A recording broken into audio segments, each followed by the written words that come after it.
श्री शिवाय नमस्तुभयम। दोस्तों, आप सभी लोग जानते हैं कि 18 अक्टूबर 2024 यानी शुक्रवार के दिन कार्तिक उदया तिथि पड़ रही है दोस्तों। और यह वह शुक्रवार है जो कार्तिक महीने में पड़ने वाला सबसे बड़ा कार्तिक उदया तिथि है, क्योंकि यह कार्तिक महीने में पड़ रहा है। तो दोस्तों, इस शुक्रवार के दिन एक छुटकी काला तिल वाला आपको यह उपाय अवश्य ही करना चाहिए। और दोस्तों, आप सभी लोग जानते हो शुक्रवार कार्तिक उदया तिथि का अगर सबसे बड़ा कोई उपाय है तो वह एक छुटकी काला तिल वाला उपाय है। तो दोस्तों, इस शुक्रवार कार्तिक उदया तिथि के दिन आप लोगों को इस एक छुटकी काला तिल वाला उपाय को जरूर करना है। बहुत सारे लोग होंगे जिन लोगों ने इस उपाय को ना किया हो, मतलब पूरा साल निकल गया उन्होंने किसी भी दिन इस एक छुटकी काला तिल वाला उपाय को ना किया हो। पर दोस्तों, आपके पास एक आखिरी मौका बचा हुआ है जो कि 18 अक्टूबर के दिन है। तो इस दिन आप लोगों को इस वाले उपाय को जरूर कर लेना है, भले ही आपने पूरे साल भर इस उपाय को ना किया हो। पर अगर आपने इस कार्तिक महीने की शुक्रवार कार्तिक उदया तिथि के दिन अगर इस वाले उपाय को कर लिया तो आपको इस उपाय को करने का वह फल मिलेगा जिसकी आपने कभी कल्पना भी नहीं करी होगी। इसीलिए आप लोग इस वाले उपाय को एक बार जरूर कर लेना, ताकि आप लोगों के हाथ से यह मौका ना जा सके और आपको इस उपाय को करने का फल मिल सके। दोस्तों, यह उपाय पंडित जी ने अपनी अभी की ही शिव महापुराण की कथा में बताया है, जिस उपाय को आज हम आपको बहुत अच्छे से समझाने वाले हैं। इस वीडियो को देखने के बाद इस उपाय को समझने के लिए आपको कोई और वीडियो को देखने की जरूरत नहीं पड़ेगी। तो चलिए दोस्तों, उपाय को शुरू करते हैं। देखिए, यह इस कार्तिक महीने के शुक्रवार कार्तिक उदया तिथि के दिन यह इतना खास होता है, इतना महत्वपूर्ण होता है, देखा गया है कभी कभी बड़े बड़े पूजा पाठ अनुष्ठान से जो मनोकामना पूर्ण नहीं होते, वह कार्तिक महीने के दिन एक छोटे से उपाय करने से ही आपकी मनोकामना पूर्ण हो जाती है। और बहुत सारे लोगों ने इस उपाय को किया भी है और उनको इस उपाय को करने का फल भी जरूर मिला है। अगर आप लोग भी इस उपाय को करना चाहते हैं तो आप इस उपाय को पहले अच्छे से समझ लेना, सुन लेना, उसके बाद करना। आपको इस उपाय का फल जरूर मिलेगा। और इस उपाय को कर लेने से आपके घर में चाहे किसी भी प्रकार की दुख और समस्या क्यों ना चल रही हो, आपको उसका कारण भी नहीं पता है कि भाई यह समस्या किस कारण से चल रही है। उसका कुछ भी कारण हो सकता है, जैसे पितृदोष हो सकता है या किसी भी तरह का मंगल दोष भी हो सकता है। तो इस दिन आप लोगों को एक छुटकी काला तिल वाला उपाय कर लेना है। यह एक ऐसा उपाय है जिस उपाय को अगर किसी विशेष दिन पर किया जाए तो भाई उस विशेष दिन का जो है वह तो हमें मिलता ही मिलता है। पर हमने उस दिन पर इस एक छुटकी काला तिल वाला उपाय को किया है तो हमें उससे भी बड़ा फल मिलता है, और फल बहुत जल्दी मिलता है, क्योंकि आप इस उपाय को बहुत ही बड़े और विशेष दिन पर कर रहे हो। तो चलिए अब उपाय के बारे में बात करते हैं। लेकिन उससे पहले आप लोगों को यह जानना आवश्यक है कि आखिर यह उपाय किस समय करना है, किसको करना है और कैसे करना है। तो चलिए हम आगे आपको वीडियो में एक एक करके बता देते हैं। लेकिन उससे पहले अगर आप लोग हमारे चैनल पर नए हैं तो हमारे चैनल को सब्सक्राइब कर लेना और इस वीडियो को लाइक करके कमेंट बॉक्स में श्री शिवाय नमस्तुभयम ओम नम शिवाय जरूर टाइप कर देना। तो दोस्तों, इस एक छुटकी काला तिल वाला उपाय को हमें इस शुक्रवार कार्तिक उदया तिथि के दिन कैसे करना है, किसको करना है, किस समय करना है और कहां पर करना है, ये सारे सवालों के जवाब आपको इस वीडियो में मिल जाएंगे। और जो यह वीडियो देखेगा भाई, उसको एक छुटकी काला तिल वाला उपाय जरूर करना चाहिए, क्योंकि इस दिन काला तिल का भी बहुत ही बड़ा और विशेष महत्व होता है। और जब बात आ जाए एक छुटकी काला तिल वाला उपाय की, तो यह सोने सुहागा वाली बात हो जाती है और यह एक बहुत ही बड़ा उपाय हो जाता है इस शुक्रवार कार्तिक उदया तिथि का। तो अब दोस्तों, इस एक छुटकी काला तिल वाला उपाय को आखिर करना किसको है, सबसे पहले हम लोग वह बात जान लेते हैं। तो देखो, घर की जो बड़ी माताएं बहनें होती हैं, उन माताओं बहनों में से कोई भी एक बड़ी माता बहन इस वाले उपाय को कर सकती है। और दोस्तों, अगर आप चाहे तो अपने घर में से सभी सदस्यों को भी इस उपाय को करवा सकते हैं। अगर किसी व्यक्ति की खुद की कोई मनोकामना है, खुद की कोई दुख और परेशानी है जो कि वह अपने लिए ही करना चाहता है, इस वाले उपाय को तो वह खुद अपने लिए भी कर सकता है, बाकी अगर कोई घर में से ऐसा है जो कि अपने पूरे घर परिवार की सुख और शांति के लिए यह वाला उपाय करना चाहता है, तो भाई वह भी कर सकता है। उसमें भी कोई दिक्कत वाली बात नहीं है। कहने का मतलब यह है कि इस उपाय को हर एक सदस्य भी कर सकता है और पूरे घर परिवार के सदस्य के लिए घर की बड़ी माताओं में से कोई एक माता बहन भी कर सकती है। माताएं बहनें अगर घर में उपस्थित ना हो या वह यह वाला उपाय ना कर पा रही हो, तो फिर घर का कोई बड़ा सदस्य भी इस एक छुटकी काला तिल वाला उपाय को कर सकता है। चाहे फिर वह पुरुष ही क्यों ना हो, उसमें कोई भी दिक्कत वाली बात नहीं है। उसके बाद में दोस्तों जो अगला प्रश्न निकल कर आता है वह यह आता है इस उपाय को लेकर कि आखिर इस उपाय को हमें किस समय करना है, सुबह के समय करना है कि शाम के समय करना है। तो देखो, इस वाले उपाय को आप लोग सुबह के समय भी कर सकते हो और शाम के समय प्रदोष काल में भी कर सकते हो। अब अगर आप पूछो कि भाई साहब सबसे उत्तम समय कौन सा रहेगा इस एक छुटकी काला तिल वाला उपाय को करने का, तो हम आपसे बस यही कहेंगे कि इस उपाय को आप सुबह के समय करेंगे तो ज्यादा बेहतर होगा। बाकी अगर शाम के समय भी करेंगे तो भी अच्छा होगा, उसमें कोई भी दिक्कत वाली बात नहीं है। तो अब दोस्तों जो अगली सबसे बड़ी और महत्वपूर्ण बात आती है वह यह आती है कि सुबह अगर हम उपाय को करेंगे तो हमें कितने बजे से ले कितने बजे तक के बीच में करना है, और शाम के समय प्रदोष काल में करेंगे तो हमें कितने बजे से लेकर कितने बजे के बीच में करना है। तो देखो, सुबह जितनी जल्दी हो सके आप उपाय को करने की कोशिश करना। बाकी अगर किसी कारणवश लेट भी हो जाओ, थोड़ी देर भी हो जाए, तो 10 या 11 बजे तक भी आप उपाय कर लेना, पर 12 बजे से ज्यादा देरी ना हो, ठीक है? इस बात का ध्यान रखना। उसके बाद में दोस्तों अगर शाम के समय प्रदोष काल की बात करें, प्रदोष काल का जो समय होता है वह शाम के 6 बजे से शुरू हो जाता है। मतलब शाम के 6 बजे से लेकर 7 बजे के बीच का जो समय होता है यह समय प्रदोष काल का समय होता है। इस उपाय को 7 बजे या 8 बजे के बीच में भी कर सकते हो। मतलब शाम के 6 बजे से रात 8 बजे के बीच में आप कभी भी इस वाले उपाय को कर सकते हो, उसमें कोई भी दिक्कत वाली बात नहीं है। परंतु शुक्रवार कार्तिक उदया तिथि के दिन कोशिश करना कि समय के अंतर्गत ही कर लो। किसी कारणवश ना कर पाओ तो थोड़ा देरी से भी कर सकते हो, आपको उपाय का फल जरूर मिलेगा। तो जो लोग अपनी मनोकामना पूरी करना चाहते हैं वह भी इस उपाय को करें, और जो लोग धनवान बनना चाहते हैं, जो चाहते हैं कि धन आता रहे, धन बढ़ता रहे, उन्हें तो विशेषकर यह उपाय करना है। अच्छा, जो लोग कर्जे को लेकर परेशान है, कर्जा जी जिनके सर पर है या चाहते हैं कि कभी कर्जा सर पे ना हो, एक रूप किसी से उधार ना लेना पड़े, जैसे घर में धन की वर्षा हो रही है, होती रहे, दिन पर दिन धन बढ़ता रहे, पैसा बढ़ता रहे, उन लोगों को भी इस दिन गौमाता से जुड़े हुए उपाय जरूर करने चाहिए। देखिए, वैसे तो हमें हमेशा ही गौमाता की सेवा करनी चाहिए, इनको अपने घर की सबसे पहली रोटी खिलानी चाहिए। लेकिन मान लीजिए आप बहुत सारी चीजें हैं जो अपने जीवन में नहीं कर पाते हैं, कुछ ऐसी चीजें जो व्यक्ति समय के चलते नहीं कराता है ना?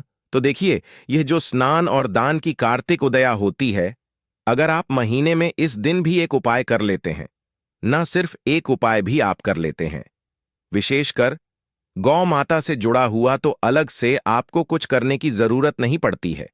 जो लोग इस उपाय को करते हैं जो हम आपको वीडियो में बताने वाले हैं, उनके घर में कभी धन की कमी नहीं आती है, हमेशा धन की वर्षा होती है, मां लक्ष्मी का ऐसे घर में वास होता है। तो चलिए बात कर लेते हैं। सबसे पहला कौन सा वह उपाय है जो आपको स्नान और दान की कार्तिक उदया पर करना है, यानी कि 18 अक्टूबर को करना है। अब देखिए, गंगा जल आप सभी जानते हैं कि कितना पवित्र होता है, कितना चमत्कारी होता है। अब सबसे पहले जो उपाय आपको बताने जा रहे हैं यह गंगा जल से जुड़ा हुआ ही उपाय है, क्योंकि पहले ही जब आप इस उपाय को कर लेंगे तो आपका जो भी उपाय है, जब आप बाद में उपाय करेंगे, ना पहले गंगा जल का करेंगे और बाद में आपको गौ माता से जुड़ा हुआ उपाय करना है, उपाय तुरंत सफल होगा। आपके घर से सारी चीजें बाहर हो जाती है जो भी आपके घर में नहीं होनी चाहिए, जैसे कि नजर दोष है, किसी ने कुछ करा दिया है ना। बहुत सारे लोग हैं जो नहीं चाहते कि आप अपने जीवन में आगे बढ़े, धन आपको मिले, पैसा मिले, आपका मान सम्मान हो, है ना। तो देखिए आपको करना क्या है, क्योंकि इस दिन स्नान का बहुत महत्व होता है। 18 तारीख से कार्तिक का महीना भी शुरू हो रहा है। जो कि स्नान के लिए, दीपदान के लिए, श्री हरि विष्णु की पूजा के लिए, मां तुलसी की पूजा के लिए सबसे उत्तम महीना होता है। इसीलिए यह जो 18 तारीख को स्नान और दान की कार्तिक उदया है, यह बहुत बड़ी कार्तिक उदया है। क्योंकि ऐसा समझ लीजिए, इस कार्तिक उदया पर जो व्यक्ति इस उपाय को करता है, भाग्य में लिखे हुए दुख भी मिट जाते हैं, सुख में बदल जाते हैं। तो करना क्या है? थोड़ा सा गंगा जल लेना है, एक चुटकी लेना है काला तिल, जो कि श्री हरि विष्णु से ही जुड़ा हुआ है।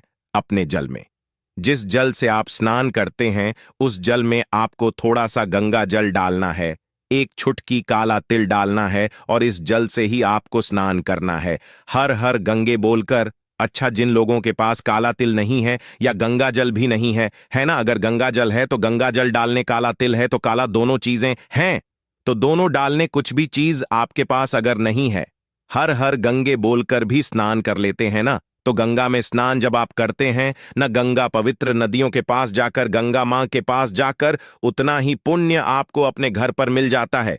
दूसरी चीज कि गंगा जल का छिड़काव आपको इस दिन अपने पूरे घर में करना है। पॉजिटिव एनर्जी बहुत बढ़ जाती है। जितनी भी बुरी शक्तियां हैं, नकारात्मक ऊर्जा है, नजर दोष है, किया कराया है, सब आपके घर से बाहर हो जाता है। इसके बाद आप जब उपाय करेंगे ना, फिर देखना उपाय कैसे सफल होगा।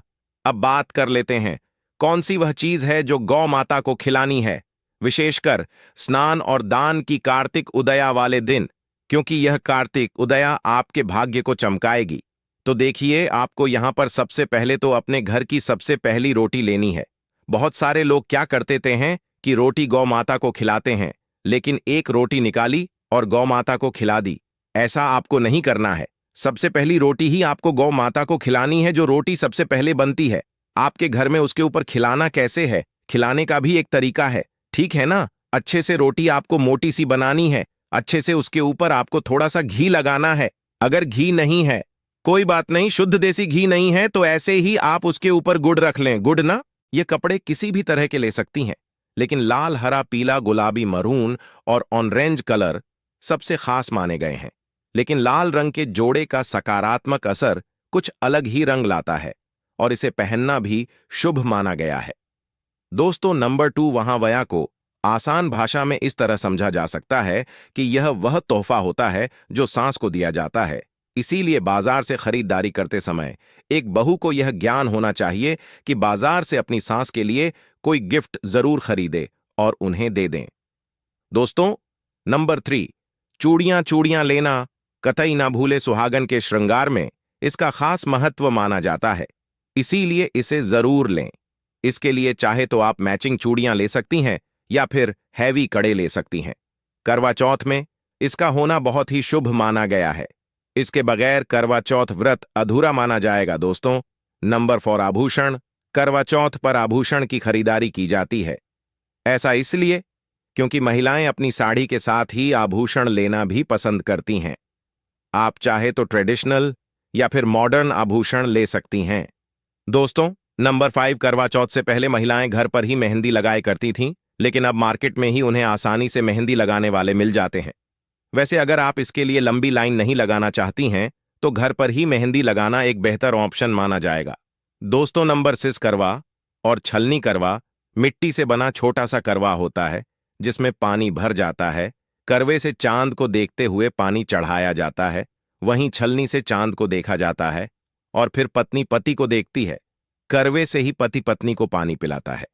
अगर यह दोनों चीज करवा चौथ पर ना हो तो आपका व्रत सफल नहीं माना जाएगा, बल्कि अशुभ परिणाम मिल सकते हैं। दोस्तों, नंबर 7, खास करवा चौथ पर मोरपंख अवश्य खरीदने चाहिए। इससे सकारात्मक परिणाम प्राप्त होते हैं और पति पत्नी का जीवन सुखमय बीतता है। खास करवा चौथ पर मोर पंख घर में लाने से दौलत का आगमन भी होता है। पति पत्नी को अपने कमरे में मोर पंख जरूर लगाना चाहिए, इससे प्यार और बढ़ जाता है।